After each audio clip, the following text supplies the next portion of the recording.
بطور مثال څه ذکر کړي الله پاک مینه نه کوي د تکبر کوونکو سره نو چې یو کس کې تکبري الله جل جلاله با د سره مینه وکړي دی الله پاک به رضا شي چرېم نه کېږي دا د قرآن کریم حکم دی دغه سال موسی علیہ السلام مبارک په سورہ مومن 27 نمبر آیت کریمه کې فرمایي وقال موسی علیہ السلام کو فرمایي انی عصت بربی وربکم بیشکا پناه غست دما زما پر اب استاد پر من کل متکبرین د هر یو تکبر کوونکی نه لا یؤمن بیوم الحساب هغه متکبر چې هغه ایمان نه لري پر ورځ د قیامت پر ورځ د حساب کتاب ور متکبر نه پناه موسی علیہ السلام مبارک خبر دا فرعون څونه متکبر فرعون دا اعلان وکړ دونه په تکبر لوی کې لاړ هغه چې زما د مقابله اړو څوکشتنه او زما د بادشاہي به لا ختم شي دا نه ختميږي داغه دا سوچو چې زما نه ختميږم زه نه روکېږم زه نه پناه کېږم او دی وی چې انا ربکم الاعلى قرآن شریف کې هغه دغه خبر الله پاک ذکر کړی دا چې زه تاسو ډیر لوی رب یم اعلی رب یم هي ذاته رب وی ذاته رب وی دونه په تکبر کې لاړ خو دغه قاعده دا عربیان وی چې لكل فرعون موسی د هر یو فرعون د لپاره موسی الله جل جلاله پیدا کړي انن که زمونږ استاد په دې وطن کې ظلمونه شروع دي نو ولې تاسو سوې د فرعونانو د دور به ختميږي نه دې ظالمانو دا دور به ختميږي نه دوی له الله جل جلاله سو موسی پیدا کی ان شاء الله په دې وطن ان شاء الله دا امید دې زموږ نو لہذا فرعون چې د ظلمونو بازار ګرم کو او یا زره خسره ماشومان شهیدان کړل څنګه بچي وشو په بنی اسرائیل کې نو د خپل بادشاہي د یری د بادشاہي د تلو د یری دونه خو بوزدلو یو خو د خدای دا وکي الکه چې ته ذات خدای وي او رب وي اعلی رب وي نو د ماشوم نه سيریږي مړه د دې د ماشوم نه یریږي د یوې دوه ورځې ماشوم نه یریږي چې دې به زما بادشاہي ختمي ګوره او یا زره په دې یری شهیدان کړل دغه د بوزدلې مثال قرآن شریف کې شته خو ګورم بیا غ سرکشي او ظلم چې تکبر ډیر لوی ډیر زیات شو نو موسی علیہ السلام مبارک په وجه او په سبب باندې الله پاک په وګو غرق نه کسره د دولس لک لخرا تاریخ د دنیا وګوري هر ظالم سرکشا متکبره الله پاک انجام ته رسول ابو جهل وړي ظلمونه کول په مسلمانانو کړه نبی انجام څه شما شومان مړ مردار کده بدر په غزا کې ماشومان الکان الله پاک د متکبره بیا پوزه په خور باندې ککړی بیس پکې معاشره ته چا تکبر کړی تاسو ګورئ چې تکبر ولونه کی دا د درخواست کوم اجازه ځان د لوی د تکبر نه په هر لمحه ځان ساتي په هر مجلس کې ځان ساتي چرته د خدای نه د تکبر خبره راونځي چې رومزي په خطا کې نظر استغفار و استغفر الله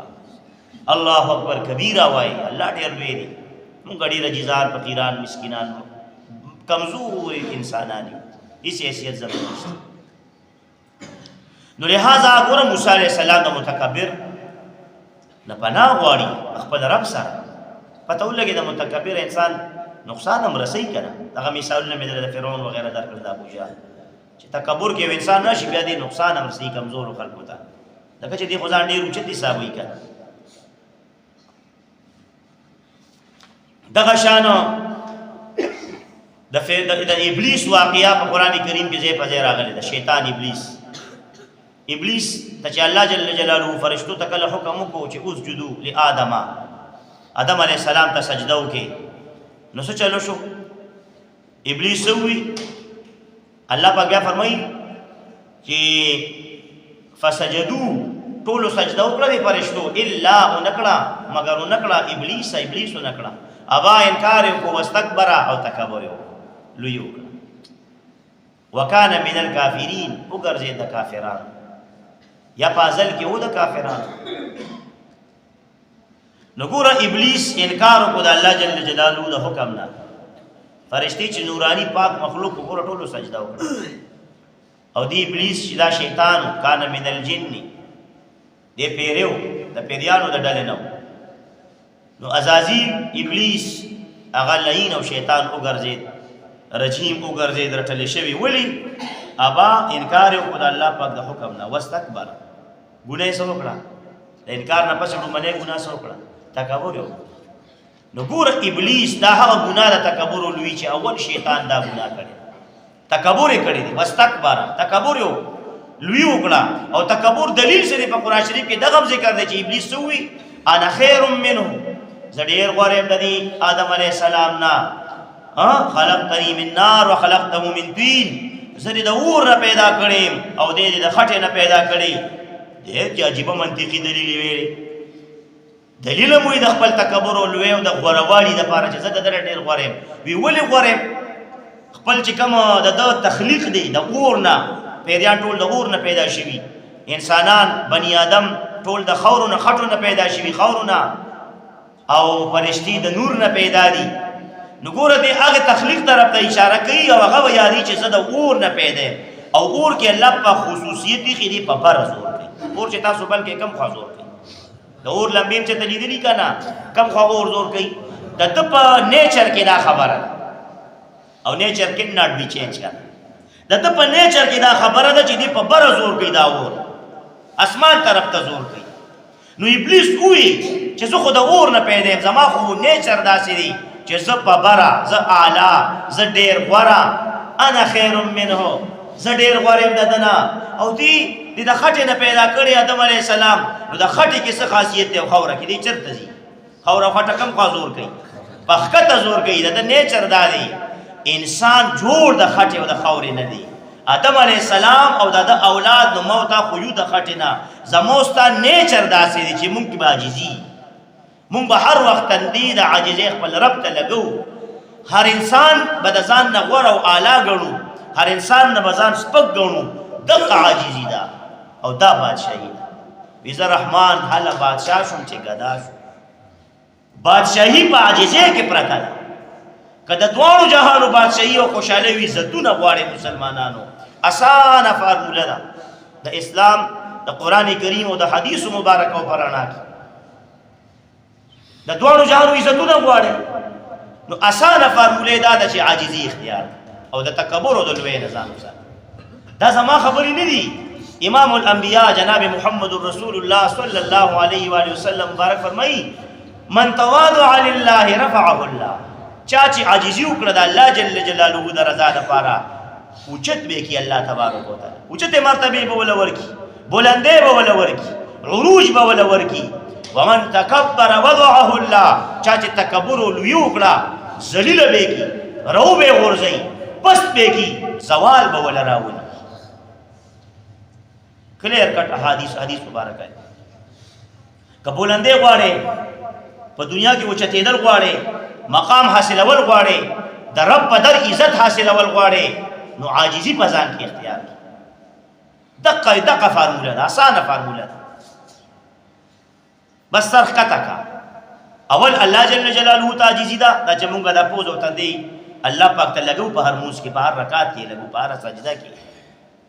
دا عاجزي ده دا خو رب ذل جلال زمون خالق او مالک دی رب هم دی معبود هم دی هغه ته مونږ د بندګۍ عاجزي کوو بنده وي دې ته چې هغه عاجزي کوي خو یو بل ته هم عاجزي کوي یو بل نه ځان ښکته کمزوري حسابوي هر انسان ته د انسان په نظر ګوره هر فقیر ته د خپل ځان په نظر ګوره او که دې سل چته محل وي په دنیا کې قبرستان ته د مکان په نظر ګوره رحمان بابا رحمت الله علیه فرمایي هر انسان ته د انسان په نظر ګوره انسان ته د زناور په نظر مه ګوره انسان ته د ډنګر په نظر مه ګوره او هر فقیر ته د ځان په نظر ګوره بیا هر یو فقیر ته داسې ګوره چې زه خو د ده نه ډېر فقیر یم دی که نن کمزوري دی او ما ته سوال کوي محتاج دی چاته لاس نیولی دی دا حالت سبا په مام راتلی شي زما په بچوم راتلی شي زما بیبیم چاته ودرېدی شي کله چې یو زنانه زه خپل فیلینګز درته یادوم خپل احساسات کله چې ما ته یو زنانه دا زه وینم او زنانه سوال کوي یا زما د مور په درجه کې یا زمونږ د خور په درجه کې یا به زما ستا د لور په درجه کې ماشومان دي که خیال نو زما به اختیار سترګو کې اوښکې راځي دغې زنانه باندې چې نن دا خور مور ولاړه ده ما ته سوال کوي لاس یې راته نیولی سبا هسې نه چې زمونږ خور مور لور چاته ودرېږي او سوال وکړي ولې دا حالت په ما نشي راتلی په تاسو نشي راتلی ډېر بادشاهان الله پاک ګداګر کړي ډیر د بادشاهانو بچی په کوڅو کې خیرونه غوښتي دي په دې دنیا کې داسې شي تاریخ وګورئ تاسو د هندوستان د بادشاهانو تاریخ وګورئ تاسو د موسی بن نصیر رحمت الله علیه تاریخ وګورئ دا تاریخ اخو اعظم او غزال لوی داستانونه دي خدا شي شوی دي په دې دنیا کې چې پلار بادشاہي کړي دا او بچوي خیر غوښتي نیکي بادشاہي کړي دي او گورنري کړي دي او نسو کړو سوی به خیرونه په کوڅو کې غوښتي دي دا دنیا دا خدا سے نه دا خو کله داسي او کله داسي شي نو کوشش کوي هر فقیر ته د خپل ځان په نظر ګور رحمان بابا رحمت الله علیه خو په دې شعرونو کې خو شاعران ډیر زیات سوچ کوي دا خو ټول د سوچ او د فکر خبري هم موږ تاسو سره غب شپ کوي او نن شاعري خو ټول د فحاشي او ریانه نه ډکه الا ماشاءالله ډیر کم داسې شعرا پاتې شو چې هغه د معاشري عکاسیو کې په خپل شعرونو کې هغه د معاشري چې کم درد دی د اونچ نیچ دی د فقیر درد دی د کمزوري مسلمان د غمزده مسلمان چې هغه درد هغه په اشعارو کې بیان کیو معاشري له خو میسج ورته داسې شعرا ډیر کم پاتې دي نو الله پاک دې موږ تاسو کې عجیزي بس هر انسان ته خپل نظر باندې ګوره څنګه چې ځان د پاره سغواړي عزت ته ځان لغوختي بل مسلمان له عزت ورکړه ستاد خوخه د چې په مجلس کې د زنو مایم زده عالم مال دې اوچته غدې اوچته مین زره کرسي راکړي شي مال دې په سټیج زه راکړي شي بل مسلمان لم دغه ځای ورکا دغه مقام ورکا دغه مرتبه ورکا نو لہذا عاجزی دا بادشاہی ده کې جمدی په ځان کې عاجزی شرط ګوره تاسو داسې تکبر او لوی نه په خپل مال نشي په خپل دولت وغیرہ باندې نشي لہذا ابلیس اس تکبر کو خبره د دې ځای ابا واستكبر لوی وکړه دا لمنه ګناه ده چې ابلیس وکړه یو خو انکار وکړ د الله پاک د حکم نه ورسره واستكبر تکبر وکړه وکانه من الکافرین وګرځي د کافرانو او دې تکبر دوسی ګور کافر یک کافر دې تکبر داسي چې د جنتونو نه د جهنم کندو ته ورسو دی لوی تمره تباہ و برباد کړه شیطان دا آیتونه اسی الله پاک ندی نازل کړي بار بار دا آیتونه په قران شریف کې دي د شیطان بارک چې د تکبر لوی کړي دا د ځان ته غوړه ویلي دي انا خیر منه زوی غوړې ما نن زم ویم ز غوړې ما علم کړي دی وی زډیر غوړې ما تر پیسې ډیر ده هغه وی زډیر غوړې زما بچی ډیر دي ابل وی ز غوړې زما پټی ډیر دي دي سره سدي دي بل سره سدي پټی نشتا مالی نشتا زامنی نشتا علمي نشتا تقوی نشتا بزرګی نشتا پلکور پلکوټه نشتا روزګاری نشتا دا ټول تکبر خبرې دي کړي دي ټول لګي په تکبر کې کچته نوکری د 2 روپو نوکری سرکاري چاته ملو شو بیا هغه چې د چا نوکری نشته سپک پته نه ګوري زمال وی او هدا که زمونږ دی وطن کې وګوره چاته چې وحدی دي زو کې شي جو ډي سي شو ډي سي پي شو یا سي چو قدرې شو یار یو هدا وته ملو شو افسر لګي ډایرک نو دې چې کم دي ته بیا دومره لوی او تکبوري دا نوکران دا نور انسانان دا خو دې ته د سړی بچی نه ښکاري هلکه ته د شیطان په لاره ولې خدای دې پوهه کړه او دا خو دې یو څو ورځو د پاره ده دا خو یو څو کالو د پاره ده ډېر افسران مونږ ولیدل خودکشي وکړي د ژوند نه بیا تنګي چلیږي نه په معاشره کې په دې سره د تکبر ولیو نو دا یاد وساتئ که د دنیا او آخرت عزتونه غواړي هر نارینه ته وایم هر زنانه مسلمانه ته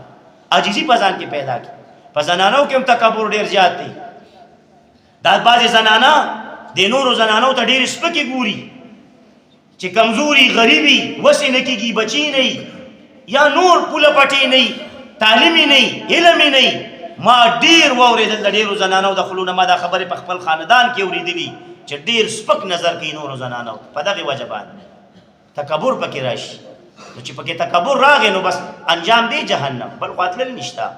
حدیث مبارک د مسلم شریف په د تویلې په خطبه کې رسول الله صلی الله علیه و آله وسلم مبارک فرمایي چې لا يدخل الجنه جنت ته بنه داخلي دا فتوا د امام الانبیاء خاتم النبیین رحمت للعالمین صلی الله علیه و آله وسلم مبارک ده دا د یو مفتی فتوا نه ده دا د یو شیخ فتوا نه ده دا د مسلم شریف په حدیث کې دا فتوا دا په حدیث د کتبو کې دا حدیث په شریف بتاو تقریبا په ټولو کتابونو کې ملو شي محبوب علیہ الصلوۃ والسلام مبارک فرمایي نه به داخليږي جنت ته نو چې هغه فرمایي نه به داخليږي داخل بشي تاسو څه وایي؟ تاسو ایمان څه وایي؟ تاسو نظریه، تاسو سوچ، تاسو څه وایي؟ زما خو 100% نه 200% یقین دی چې دا بنده اوس جنت ته نشي داخلي. کم یو بنده وی لا يدخل الجنة احد، یو کس په تاسو کې جنت ته داخل نشي فی قلبه مثقال ذره من کبر، د چا په زړه کې چې د ذرې برابر تکبر ولوي، د ذرې برابر. د وری د دانی عمر زمونږ دا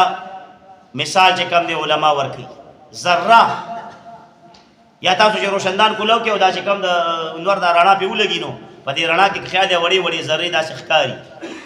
دغه د ذرې عمر تکبر ولوي چې د چا په زړه کې رااله، هغه که مولا دی که عامی دی، هغه بزرگ دی او که یو کمزوري ګناهګار انسان دی، که پیری دی او که انسان دی، که ښځه ده او که سړی دی، خو چې د چا په زړه کې د ذرې برابر تکبر ولوي رااله مسلمانانو، نو جنت ته به دا انسان نه داخلي، بس جنت په ده بند شو. څومره خطرناکه خبره ده.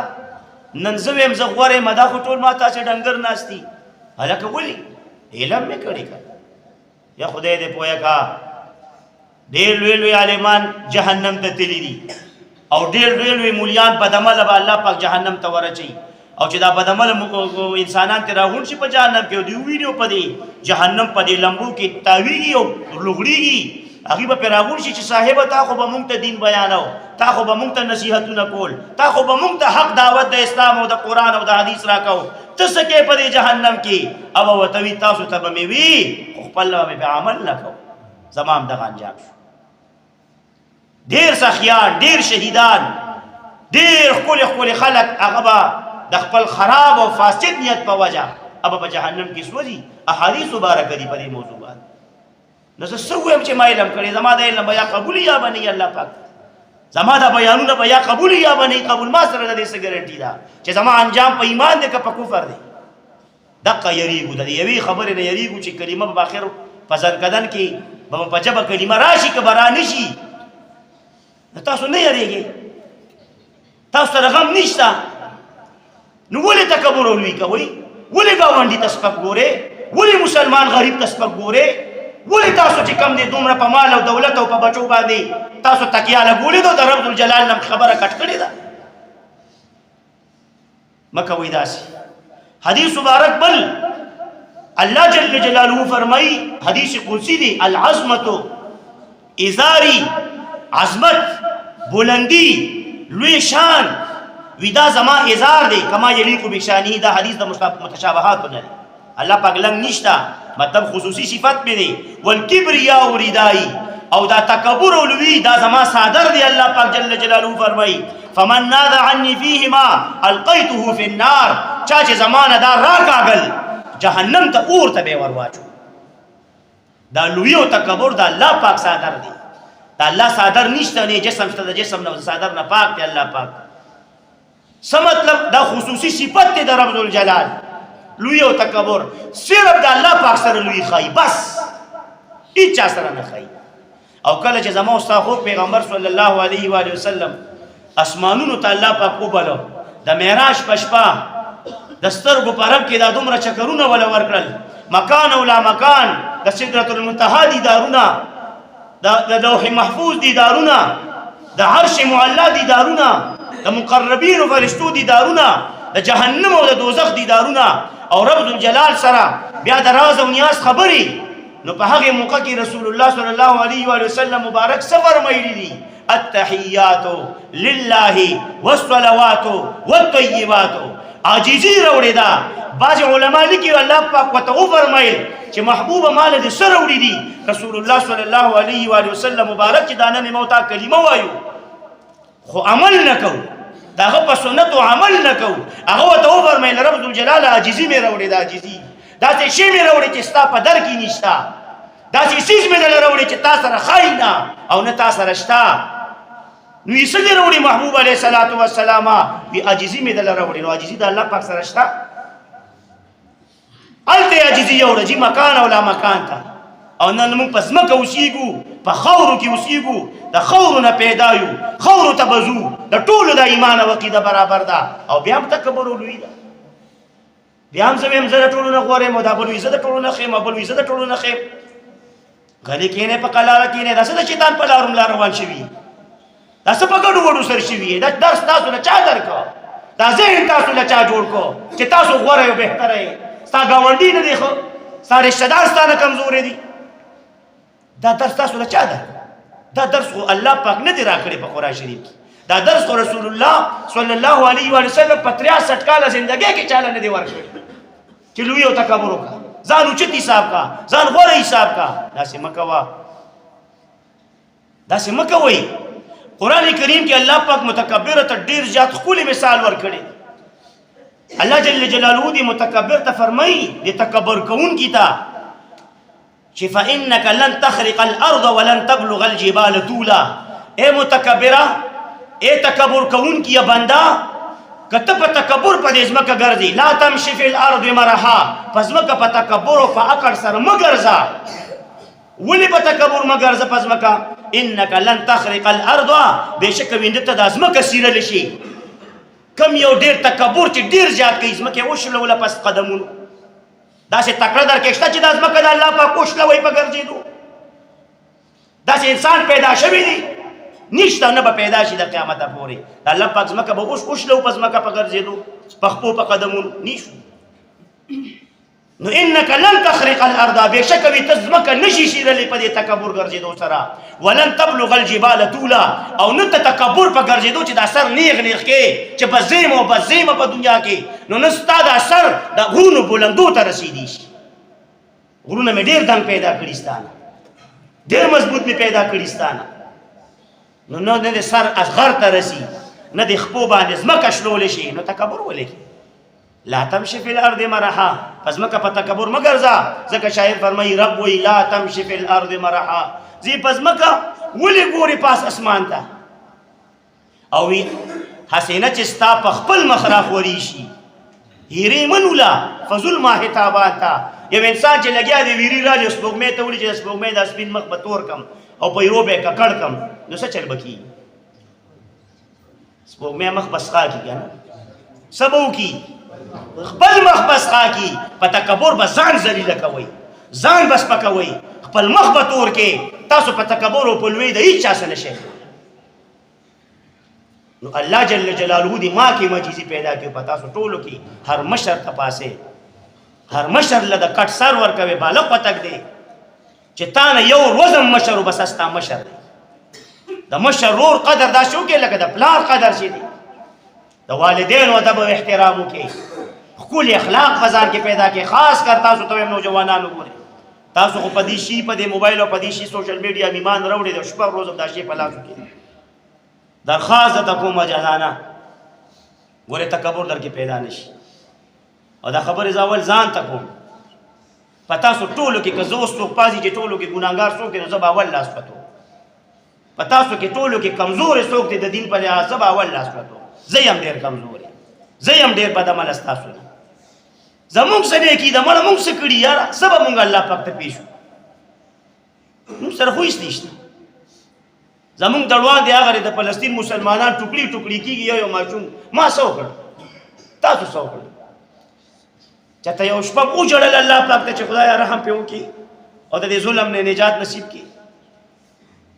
موږ څه د دین د پاره کړی د دین هم څه خدمت وکړو ما او تا د قرآن شریف څومره خدمت وکړو ما او تا د یو غریب کونډه یتیم چې ډېرې خویندې میندو زیناګانې شروع کړې د غربت د وجې نه تاسو کومه یوه کونډه او کوم یو غریبې زنانه ته تاسو راشن او ما او تا راشن وړې روټۍ چې غم بله کړې کوم یو یتیم کفالت ما او تاسو وکړو دا هغه خبرې دي چې د دې درس موږ له قرآن کریم او حدیث مبارکو راکړې دي چې ستاسو په مال کې حق دی حق للسائل والمحروم قرآن شریف کې الله فرمایي چې د هر سوال کوونکي ستاسو په مال کې حق دی څوک درنه سوال وکړي د الله په نوم سبا ورکې که دا یو سترګه دی جاړي او دا بله دی خاندي هر محروم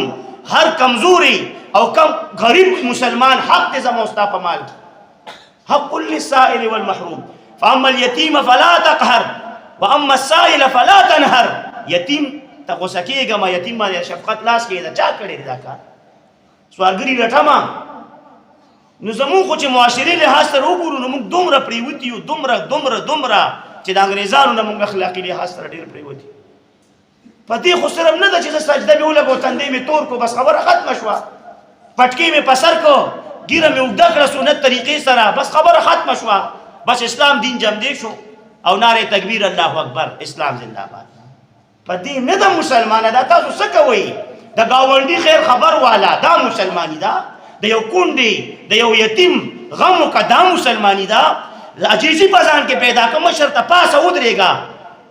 دا عجیزي ده، دا دین دی. د یو بل قدر وکړې، د یو بل احترام وکړې، د یو بل سره همدردي وکړې، د یو بل په کار راشي، دا دین دی، دا اسلام دی. بیا د دین اسلام په کار راشي، بیا د مسلمانانو د دنیا په هر ګوټ کې چې د هغوی په درد دردمن شي، دا عجیزي ده او دا کامیابی ده. نن موږ داسې کوو. رسول الله صلی الله علیه و سلم مبارک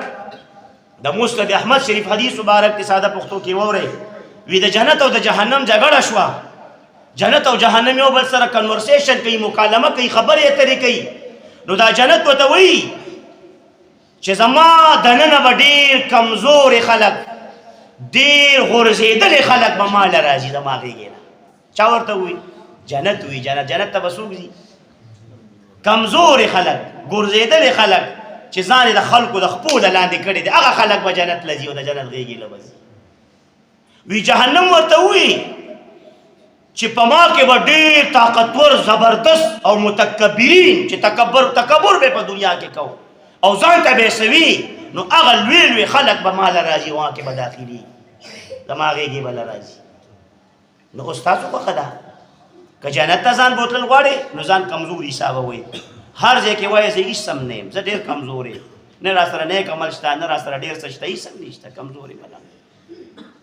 او که نه وموي چې زه ډېر غوره او زه ډېر بهتر او زه ډېر اعلی او زه ډېر تکړه او زه ډېر داسې او زه ډېر غوره، نو بس دقه د شیطان جمله ده، انا خیر منه، چې زه ډېر غوره یم ده. نو بس بیا ځای دې ټکانه ده جهنم. بیا جهنم وایي راځه ماله د داسې خلکو سمولو وي کار زه کوم، زه پیدا کړی الله پاک متکبرینو لی. باید جهنم بیا وایي ماله به داسې خلک راځي چې هغه تکبر کوونکي. الله جل جلاله عاجزي نصیب که سره زما. دا ټول بیان د دې سمري او خلاصه دا یو خبره ده چې عاجزي په ځان کې پیدا کړي. او تاسو ته مه وایو تکبر نه به ځان ساتئ، چې جمدي یې د مرګه پورې به تکبر نه ځان ساتئ. دا خبرې موږ ته په دې جرګو کې راپېښېږي. موږ چې چا جرګې له لاړ شو که نه، مخکې ورځو کې زه تللی وم لونخوار کې، نو هغې موږ پښتانه یو، موږ پښتانه یو، موږ داسې یو، موږ دا. نو موږ له خو خندا هم را شي، خو خاندو چا پسې نه، ځکه چې موږ کې تکبر را نه شي. موږ ملنګان خلک یو، موږ چې نه موږ پښتانه یو، پښتانه خاورو کې پراته دي. دا ونه وایي چې ګورې زه پښتون یم، مخکې تاسو ووایئ زه پښتون یم، نو زه به درته بیا څو خبرې کوم چې پتا کې شته که نه. زما مخکې که ته ووایې زه کلک مسلمان یم، بیا به درنه زه دوه درې تپوس کوم، هغه په ما کې هم نشته چې کوم تپوسونه تاسو نه به زه کوم. د پښتو په لیول او د دین په لیول موږ کې ګورې هېڅ نشته. بس دا خبره دقه تش واسکټ او تش کمیسونه وي بس، او په کول او ټوپۍ په سر کو صادر په اوږه واچوه، بس دقه دا زموږ مسلماني ده او دا زموږ پښتو ده.